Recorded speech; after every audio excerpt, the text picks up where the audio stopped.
এভাবে নিরামিষ ফুলকপির তরকারি বানালে খেতে কিন্তু খুবই ভালো লাগে। তার জন্য সবার প্রথমে আমি ফুলকপিগুলো টুকরো করে কেটে নেব। আলু ও খোসা ছাড়িয়ে টুকরো করে কেটে নেব। রান্নাটা করার জন্য কড়াইতে দিয়ে দেবো সর্ষের তেল। তেল গরম হয়ে গেলে আলু ফুলকপিগুলোকে নুন দিয়ে হালকা লাল করে ভেজে নেব। কপি আলুগুলোকে সাইড করে এখানেই তেলের মধ্যে ফোড়ন দিয়ে দেবো তেজপাতা, জিরে। তারপর একটু নেড়েচেড়ে মিশিয়ে নিয়ে দিয়ে দেবো অল্প একটু জল। তারপর দিয়ে দেবো পরিমাণ মতন জিরে, লঙ্কা, হলুদ গুঁড়ো, কিছুটা ধনে গুঁড়ো, আদা বাটা আর টুকরো করে কেটে রাখা টমেটো। সব দিয়ে আবারও নেড়েচেড়ে ভালো করে মিশিয়ে নেব। এরপর ঢাকা দিয়ে কিছুক্ষণ রেখে দেব। ঢাকা খুলে দেখে নিলাম 7-8 মিনিট পর ফুলকপি আলুগুলো সেদ্ধ হয়ে গেছে। এরপর দিয়ে দিলাম ফেটিয়ে রাখা টক দই আর কিছুটা নুন। আবারও নেড়েচেড়ে সব ভালো করে মিশিয়ে নিলাম। কিছুক্ষণ ফুটতে দিলাম, দিয়ে দিলাম পরে স্বাদ মতন চিনি।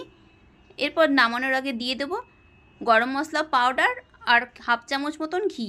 রান্নাটা কমপ্লিট। এভাবে আপনারা বানিয়ে ভাত, রুটি, পরোটা সবের সাথেই খেয়ে দেখতে পারেন। আশা করছি আপনাদেরও ভালো লাগবে।